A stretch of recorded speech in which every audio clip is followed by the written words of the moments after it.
When you look at the moon through a telescope, you see craters and more craters. These are actual battle scars from a really violent period of our solar system's history. What do they tell us about our origins? Let's find out from an expert. Hi, I'm Jim Green, Chief Scientist at NASA, and this is Gravity Assist. This season is all about the moon.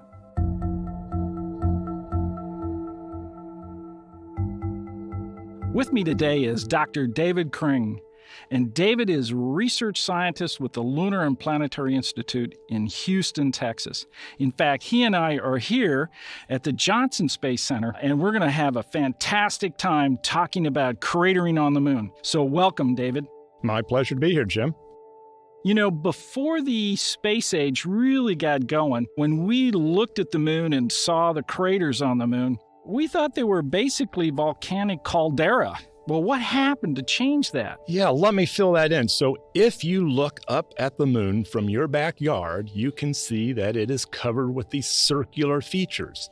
Those are these crater-like forms that were thought to be volcanic. There were some in the scientific community who thought they might be impact craters, that is, dug out or excavated by impacting asteroids and comets, but there was a great debate on that issue. What changed our understanding of those circular features was the Apollo 11 mission. It took about a nanosecond for scientists, once Apollo 11 samples were returned to Earth, to realize they were dominated by rocks that had been severely damaged by the high pressures and temperatures that impact cratering produce, and not the conditions that volcanoes generally produce. So it was recognized that virtually all of the circular features that you see on the lunar surface were produced by impacting asteroids and comets, and forever changed our understanding that impact cratering, not plate tectonics, not volcanism, is the dominant geologic process that has shaped all planetary surfaces throughout the solar system. Well, you know, that means if the moon was impacted over time, billions of years, and it was just getting hammered, well, that means the Earth has to be that way. Absolutely. That's the wonderful gem, if you will, that's so poorly understood by the public about why and how we do exploration. When we go to the moon, we are going to the moon surely to understand the origin and the evolution of our nearest neighbor, but we are at the same time getting a tremendous insight into Earth's evolution. And importantly, the geologic record of the first billion years is actually better and very exquisitely preserved on the lunar surface, whereas it's been largely erased from our own planet. Yeah, but there's a few around that have held up very nicely. You know, most of the cratering, of course, has been overtaken by our own plate tectonics and our ocean, et cetera, et cetera. But there are some that are in some remote areas where they seem to be quite pristine, like the Barringer crater. Ah, yes, the Barringer impact crater in northern Arizona, not too far from the Grand Canyon, I'll point out, is the world's best preserved impact site, and actually the very first crater that was recognized to have been produced by an asteroid well over 100 years ago. It became an important training ground for Apollo astronauts in the 1960s and actually continues to be an important training site for astronauts today. Well, I know you take a variety of groups there all the time. What are the things that you tell the groups, and where do you go? Do you get inside it? Oh, absolutely. So we will go around the rim of the crater. We will go into the bottom of the crater. We'll climb out the walls. And in fact, one of the lessons is actually a very simple one, and that is how deep a crater can be and how steep the walls can be.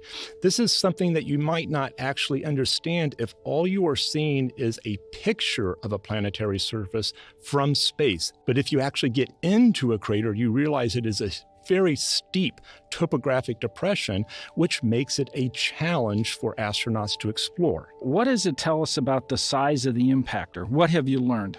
This crater is about 1.25 kilometers in diameter, and it was produced, believe it or not, by an asteroid probably no more than 30 or 50 meters in diameter. So the crater itself is not produced so much by the mass or the diameter of the object, but its speed. Asteroids hitting the lunar surface or asteroids hitting the Earth's surface are coming in at speeds in excess of 11 kilometers per second. Wow, I mean, that's unbelievable. Now, I know that NASA has a program where it's constantly observing the moon, looking for light flashes. What are they looking for? Well, those light flashes, which are detected from across the United States, sometimes with camera systems at high schools, interestingly enough, are actually being produced by small pieces of asteroids or comets hitting the lunar surface. So again, these objects are hitting the lunar surface at such high speeds, they're depositing large amounts of energies. Think of it as an immense explosion. In this case, the objects are being produced by meteoroids a centimeter to maybe a couple of meters in size. Have we ever followed up and found those after the light flashes have been determined the location? Yes. In fact, we had a rather large event a few years ago, and I was called by our colleagues at the Marshall Space Flight Center and had the energy described for me. I did a quick calculation. This is what scientists do, by the way, sometimes. They called me at 4:30 in the afternoon. I immediately dropped any idea of having dinner and stayed at the lab late doing this calculation and determined that the size of the impact crater was probably 18 or 19 meters in diameter. And then the Lunar Reconnaissance Orbiter spacecraft, which is in orbit around the moon today, began a search and in fact found the impact site and lo and behold discovered that it was 20 meters in diameter, very close to the calculated value. How was that calculation made? They actually captured an image of the impact site, and so they were able to physically measure the diameter of the crater. Now, in terms of my calculating the size of that diameter, I took the energy, which is the kinetic energy of the impact event, and backed out from that and the speed of the object, the mass, and therefore the diameter. You know, craters, they're the primary ones, which are the impacts we were just talking about from an incoming meteorite. But that can also generate huge pieces of the moon that fly up and then create what are called secondary craters. Is that a common process?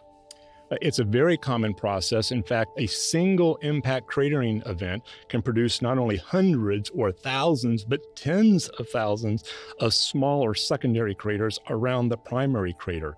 And it actually makes it very, very hard sometimes to then interpret the ages of surfaces which are reflective of the number of craters on them. Well, those secondaries relative to the primary, is there a certain pattern? Do they sort of give themselves away that they were created in that same event? Yes. So fortunately, we have created or determined there are criteria to identify the secondaries. Sometimes they occur in rays that are centered on the primary crater. Sometimes the secondary craters are actually being produced so close to each other, both in space and time, that the ejecta, the rock that's excavated from them and thrown up into space, collides with each other, producing interesting patterns in the ejected rock. So yes, with scrutiny and some time, we can identify those secondary craters. Well, you mentioned a particular feature that always intrigued me whenever I looked at the moon, particularly at Tycho, and that is these ray structures, these streaks of what look like white material that radiate from that central impact. Absolutely, and it's one of the more spectacular impact sites that you can actually see here from Earth. And so our neighbors on a clear night with binoculars can actually spy the Tycho crater and the rays that you just described. But in the course of cratering on the moon, of course, this is still a relatively small crater. Some of the basins, in fact, the largest basin that we can see from our backyards here is 1,200 kilometers in diameter, a real monster on the near side of the moon. Well, what's the name of that? That's the Imbrium Basin, and it is filled with a dark-colored rock called Amari, a basalt, much like the basalts that erupt in Hawaii, that flooded that very deep impact crater. So the difference between Tycho, which doesn't look like it's been filled in by the Mari, and Imbrium must be age, I guess. Yes, age is a very important factor. Imbrium was produced a very long time ago when big impacting objects were constantly hitting both the Earth and the Moon. And the Moon at that time was hot enough, it also had a significant amount of volcanic activity. So we're talking about an impact event that occurred about 3.85 billion years ago, and volcanism that filled it about 3.5 billion years ago, whereas Tycho is only about 100 million years old, long after most of the volcanic activity occurred, and so it sits pristinely in the highlands on the near side of the Moon. So that's probably also why we still see the ray structured. It hasn't been destroyed by other impacts. Correct. Well, in these impacts, there are a lot of small pieces, and they fall all over the place, and that must build up over time. What do we know about that material? That's the material that we call the regolith of the Moon. This is something akin to soil here on the Earth, or sediment that is produced by geologic processes on the Earth. But in this case, it is, as you said, produced almost entirely by small and large impact events. The smallest, of course, being micrometeoritic material, little dust-sized mites of asteroid materials that hit the lunar surface in excess of 10 kilometers per second. That's the same type of material, by the way, that hits the Earth's atmosphere and burns up in the atmosphere, producing the spectacular meteor trails that fascinate young people. So regolith then must be all over the Moon. How deep is it? The regolith is all over the Moon. Where the rocks are oldest, or the geology is the oldest, the regolith is thicker. It may be up to 10 or 12 meters in thickness. On the younger surfaces, it may just be a meter in thickness. And there's a general rule of thumb that you get a meter of regolith per billion years. So in general, the average is 4 to 5 meters of regolith. Now, that sounds like a lot, but geologically, given the topography of the Moon, that's not very much, which means that a lot of very old geology still lays exposed on the lunar surface, which is a wonderful treasure for astronauts to collect. Well, did the astronauts bring back regolith? The astronauts brought back the finest soil on top of the regolith, and sometimes they did it by scooping, by raking, by trenching, and sometimes by pounding core tubes into it and bringing it back to Earth. Well, I remember distinctly in the communication on Apollo 11 that as Neil Armstrong got out of the Eagle and started down the ladder, the first thing he talked about was how much regolith was crushed by the pads of the lunar LEM. And he said something like, it doesn't look but a couple inches. So does it vary so much, or is it just packed in when you set something on it? The uppermost part of the regolith is what we call the soil, and it is unconsolidated and soft like talcum powder, very easy to crush. Beneath that is a slightly coarser type of material, and it is not consolidated or glued together, but the pieces in it are interlocked. And the reason they are so interlocked tightly is because over billions of years, impact event after impact event after impact event on the lunar surface has jostled it into a very tightly knit network.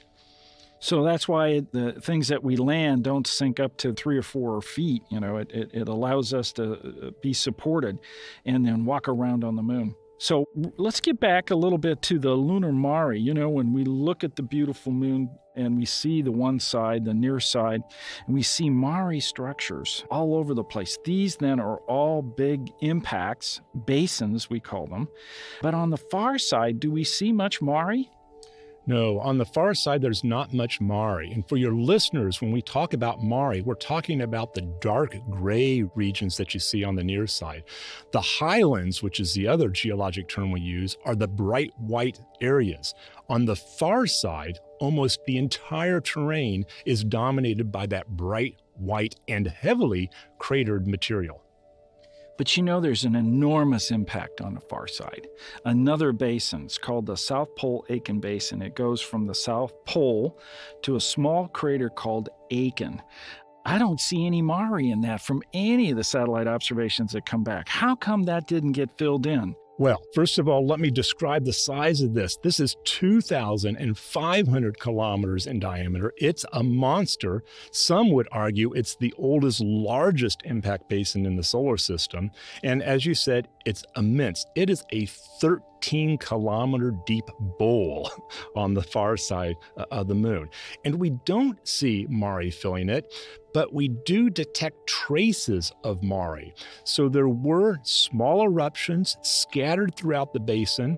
We're still trying to deduce how broadly those eruptions are, but because of its age and reworking by later impact events, the record is partially obscured. And it may be we aren't going to fully understand or be able to answer your question until we actually get on the surface, explore it, and bring back samples of that material. So this has created a huge excavation of the crust. I know a lot of scientists want to go there and get samples. What would be the significance of samples in the middle of the South Pole Aitken Basin? Well, based on the samples that the Apollo astronauts collected, the scientific community deduced that an intense period of bombardment during the first 600 or 700 million years of the evolution of the Earth and the Moon. We still argue, however, as to the pace of that bombardment. Some argue that there was an intense cataclysm of bombardment.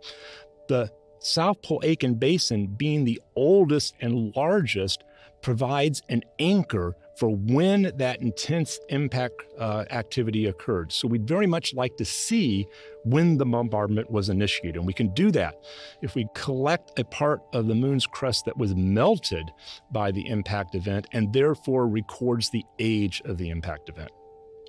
Well, the other part to that I understand, correct me if I'm not right, is that, that impact was so great, the crust was largely blown away. And so we may have what we would call exposed mantle material. Now, we can't get to the mantle of our own Earth, and maybe mantle material and how it's put together based on its depth when it was formed is right there. And so those samples have other important implications associated with them. Yes, you said that exactly right.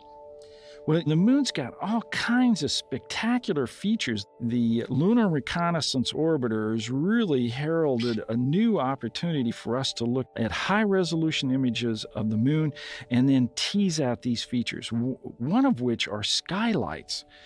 Why do we call them that? Skylights are little holes that have been punched into or broken out of the roofs of subsurface channels of once flowing lava.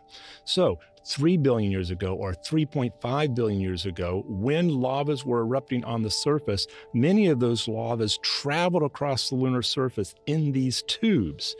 Today, they are solidified. They're little rocky tubes, and every once in a while, either an impacting asteroid or some other event has caused a hole or part of the ceiling of those tubes to drop out. And so we can peer into the tubes, and the roofs provide a cross-section of the geologic events that occurred after the tube solidified. I flew into Hawaii not too long ago to go to a particular conference, and as I was driving out of a lava-strewn area, a lot of people were parked off to the side, and they were walking around, and okay, this looks so interesting. I think I'll go over and take a look. And I went over, and it was a collapsed lava tube that you could actually walk down and go into. It was really exciting, and to think that structures like that exist on the moon, it really relates the geology we have here on Earth with the geology of the moon. Yes. The other aspect that LRO has seen are what are called pits. Now, what are they?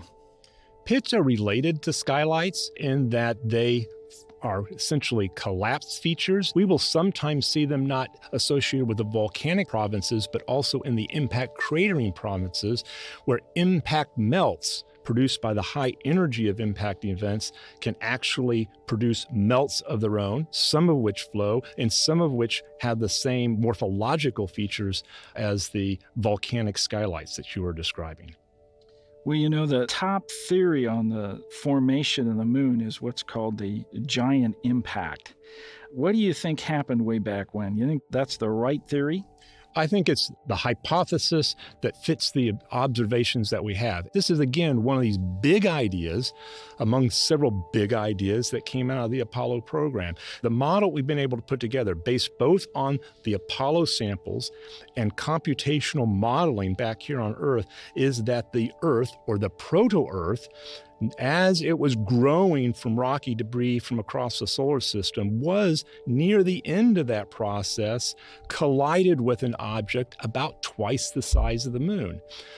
And the collision between those two objects spew rock and melt and vapor into orbit around the Earth, and that material then coalesced to form the moon. And it would have been very hot material at that time, and in fact, this is another Apollo 11 discovery. It is now recognized that the moon was once surrounded by an ocean of magma that over time solidified. And then that became the crust. And formed the crust of the moon. It's with those samples that we brought back that have really enabled us to create this model and this idea that has lasted so long.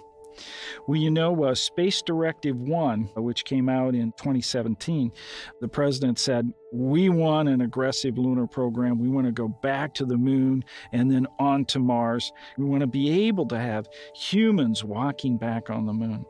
Now, human exploration, once we have that opportunity to explore the moon up close and personal, like we did with the Apollo, where would you go?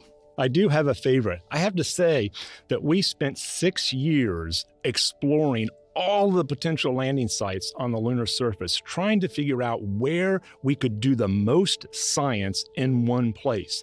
And that 6-year study led us to the Schrödinger impact basin. It's a monster, by the way. It's twice the size of the dinosaur killer Chicxulub here on Earth, and it sits within that South Pole Aitken basin that we were speaking about earlier. It is the single best place to address the largest number of science questions that the National Research Council has identified for NASA and the nation's scientists. Not only can we deduce the impact story for the moon, but it provides a window into the magmatic evolution of the moon, and in addition, provides an opportunity to begin to explore the types of resources that we might need to have a sustainable program like you described. So there's pyroclastic materials. The largest indigenous source of volatiles in the South Pole region may have been within the Schrödinger Basin. So is Schrödinger on the near side or the far side? The Schrödinger Basin is on the far side within the South Pole Aitken Basin. Okay, so that means we're going to have to wait a little while until NASA gets the gateway going, getting it constructed, and allowing us to have communication from the far side. But indeed, I think we know more about the surface of Venus than we do the far side of the moon, you know, for crying out loud. We got to get down on the ground and get some samples and bring them back. One of the fantastic ideas that you've been working on in this early moon theory is really about the outgassing and whether the moon could hang on to that. What's that all about? I have to say that we were looking at this epic of magmatic activity that occurred early in the moon after, of course, the basins formed between 3.5, 4 billion years ago when the lavas erupted and flooded across the surface. It turns out they carried gases to the surface, a lot of carbon dioxide, carbon monoxide, and water vapor.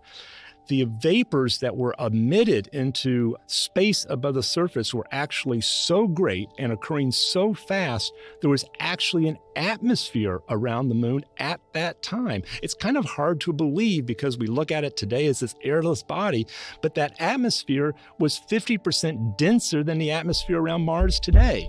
And importantly, it produced these volatiles that then could be carried to the poles of the moon and deposited in ice deposits. And those ice deposits are very enticing exploration target. Yeah, in fact, we see in these permanently shadowed areas indications of water, either H2O or OH, which we call hydroxyl, and that makes it really intriguing. So the idea of this atmosphere helping the transport of water into that area is really appealing to me. I really like that idea. So why is water in the poles so important for us? Well, water is one of those very important ingredients for the sustenance of an astronaut. You need it to drink, you need it to breathe. You also can use in space the components of water, the hydrogen and oxygen, as fuel. And so if we in fact can find significant deposits of this water ice in the polar regions and recover it as a resource, it will enable us to have a sustainable program on the lunar surface and also provide resources to carry that activity beyond the moon deeper into the solar system. Yeah, I think that recent discovery of water in the permanently shadowed regions is really so important for human exploration to develop those plans and make the visiting of the moon on a regular basis sustainable for long periods of time. We have so much to learn from that. David, I always ask my guests to tell me what was the event or person or activity that happened in their life that got them so excited about planetary science that they decided to become a scientist. So, David, what was your gravity assist? My gravity assist was, in fact, the event that we are celebrating this year that occurred 50 years ago. That is the landing of the Apollo 11 astronauts on the lunar surface and the initial exploration of the lunar surface. I vividly remember Neil Armstrong and Buzz Aldrin taking those very first steps for the very first time exploring a new world that basically illuminated our sense of not only there being a solar system, but also when you turn back and look back at the Earth, that the Earth, in fact, was part of this larger planetary system. It was just one of those inspiring moments. And I'm not alone, I have to say. A lot of people in my generation were inspired by that event. And that is one of the things that I remember vividly and actually use as a motivating tool today. I would very much like to do the type of exploration you were describing a moment ago today in the next few years so that we can inspire a new generation of students with the same interest as I. I can't agree with you more. I think getting back to the moon, landing again, will be so exciting. That will inspire another new generation that want to explore the solar system and be part of the NASA program, become astronauts, become scientists. I really think we've got a wonderful golden age of exploration starting at the moon just ahead of us. Well, David, I really appreciate the opportunity to chat with you about the craters on the moon. It was really exciting. Thank you very much. My pleasure, Jim. Well, join me next time as we continue our exploration of the moon. I'm Jim Green, and this is your Gravity Assist.